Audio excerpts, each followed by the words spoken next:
नमस्कार दोस्तों स्वागत है आप सभी का हमारे इस चैनल पर। दोस्तों आज एक नई जानकारी लेकर आप सबके बीच आया हुआ हूँ।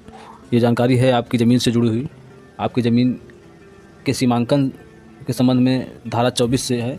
दोस्तों चलिए देखते हैं आगे क्या है। दोस्तों इस वीडियो में हम सब जानेंगे कि धारा 24 क्या है, यह हमारी ज़मीन के लिए किस प्रकार उपयोगी है। धारा 24 कराने के लिए जो है हम आवेदन कहाँ पर करेंगे,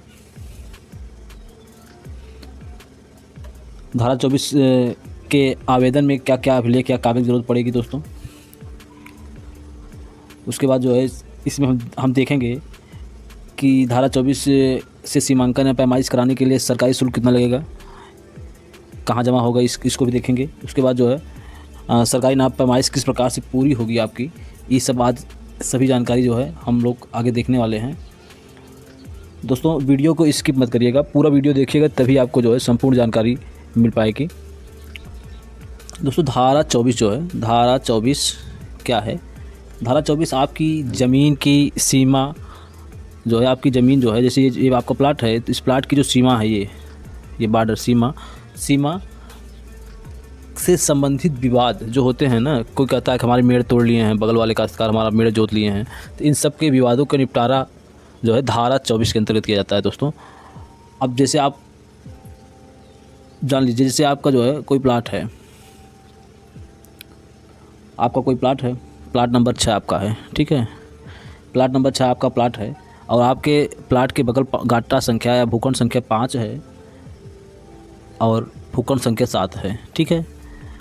अब आपको लगता है कि आपकी खेत या प्लाट जो 6 नंबर का गाटा है आपका, इस 6 नंबर के गाटे को जो है गाटा संख्या 5 व 7 की जो है काश्तकार या किसान द्वारा तोड़ दिया गया है या क्षतिग्रस्त कर दिया गया है। जो ये जो मेड़ है इसकी, ये मेड़ को जो है तोड़ कर ये लोग क्षतिग्रस्त कर दिया या मिला लिए हैं, आपका रकबा कम हो गया है। तो ऐसी स्थिति में आप जो है गाटा संख्या 5 और 7 के काश्तकार से जो है कहेंगे भाई साहब जो है आपने हमारा खेत की मेड़ जो है तोड़ लिया है या मिला लिया है। तो अब वो व्यक्ति ऐसे तो मानने वाला है नहीं कि जो है आपको आप कह दिए और वो जो है आपको कहेगा हाँ ठीक है भाई आपका जोत लिया हमने, आप ले लीजिए। वो मानने वाला नहीं है। आप जाएंगे कहेंगे तो कहेगा ठीक है भाई साहब, अगर आपका जो है प्लाट कम है या हम आपको लग रहा है कि हमने आपका प्लाट जोत लिया है तो आप जो है इसका माप करा लीजिए। अब ये आपकी जो है 6 नंबर जो प्लाट है, ये है आपकी भूमधरी ज़मीन। भूमधरी ज़मीन की जो सीमांकन धारा 24 के अंतर्गत ही होता है। तो अब आपको क्या कराना होगा, आपको भाई आपका ज़मीन कम है, आपको आपके प्लाट का रकबा कम होगा तो आपको रकबा पूरा कराना ही कराना है। तो इसके लिए जो है आपको धारा 24 के तहत जो है आवेदन करना होगा। तो आप ऐसी स्थिति में जो है अपना धारा 24 के लिए आवेदन करेंगे। तो आवेदन के लिए अब आगे हम देखते हैं आवेदन आप कैसे करेंगे। आवेदन जो है आप धारा 24 का आवेदन जो है एक प्रार्थना पत्र बनाएंगे आप, ठीक है। उस प्रार्थना पत्र में आपका एप्लीकेशन होगा। प्रार्थना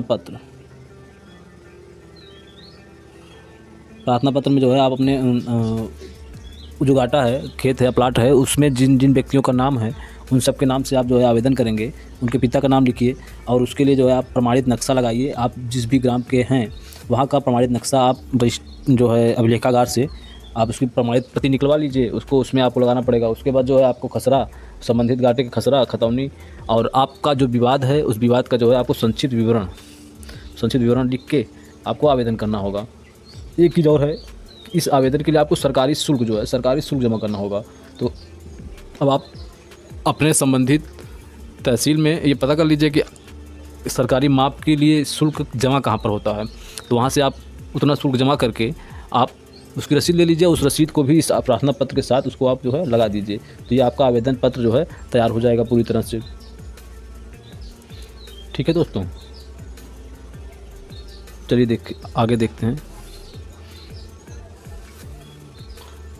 अब एक चीज़ और है, ये जान लीजिए, जैसे आपने आवेदन पत्र बना लिया है, ठीक है, और आपका जो गाटा है वो गाटा नंबर 6 है, ठीक। अब इसी से जो है लगा हुआ गाटा संख्या आपका 3 है और 8 है, ठीक, ये है। तो इसके लिए जो है आपको शुल्क एक ही शुल्क देना होगा। ऐसी स्थिति में जो है एक भूखंड के नाप के जो भी शुल्क होगा वह अगर मेरे आपस में लगी हुई हो, मिली हुई हो, तो उसके लिए वही शुल्क दिया जाएगा, एक ही शुल्क में जो है आपका हो जाएगा। अगर मेरे आपस में लगी हुई नहीं है, मेरे अलग अलग हैं, खेत दूर दूर हैं, तो ऐसी स्थिति में आपको हर गाटे के लिए अलग अलग फीस जमा करना होगा। अब दोस्तों जो है आपका समस्या जो था, उस समस्या को आप जान गए, उसके बाद आपने आवेदन कर दिया। अब आपने आवेदन कर दिया, उसके बाद की जो प्रक्रिया है उसको आप जान लीजिए कैसे क्या होगा।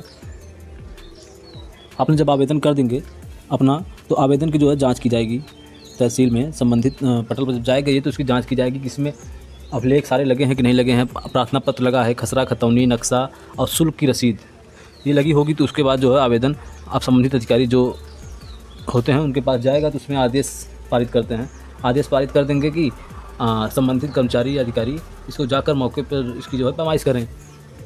और उसी के साथ साथ जो है जो भी आवेदक हैं, आवेदक को जो है नोटिस जाएगा, और इसमें ग्राम सभा का जो अध्यक्ष होते हैं, ग्राम प्रधान होते हैं, उनको भी एक नोटिस जाता है।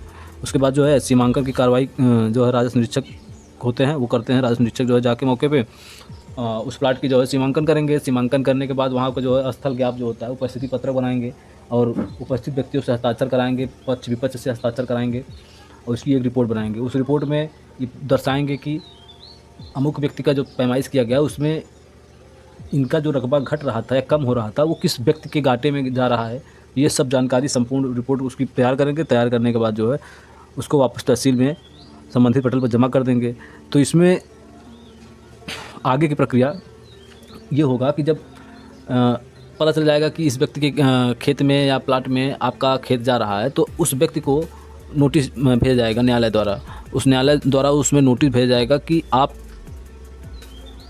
आइए और ये अपना जो अपना इसमें जवाब लगाइए कि आपका खेत में, आपके प्लाट में उस व्यक्ति का जो है रकबा जा रहा है, मेड़ जा रही है, आपने जोत लिया है, आपने तोड़ लिया है। तो वह व्यक्ति जो है आएगा और अपना जवाब लगा देगा।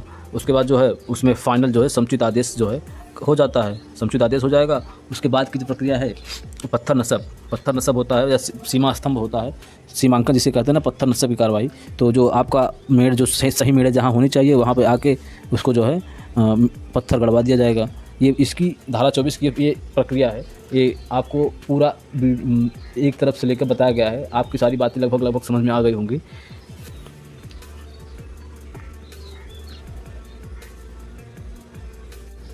अब मान लीजिए कि जिस व्यक्ति के प्लाट में आवेदक के सीमांकन के उपरांत उसके प्लाट में जो भी जा रहा है, मतलब ये है कि जैसे ये प्लाट था, ठीक है, ये दूसरे व्यक्ति का प्लाट था। अब इन महोदय का जो है नाप में यहाँ तक आया, तो इस व्यक्ति का प्रभावित हो रहा है। अगर यह व्यक्ति संतुष्ट हो जाता है तो छोड़ देता है, अगर नहीं संतुष्ट होता है तो इसका फाइनल जो डिसीजन आयुक्त महोदय के न्यायालय में होता है और वहाँ से ये फाइनल हो जाता है।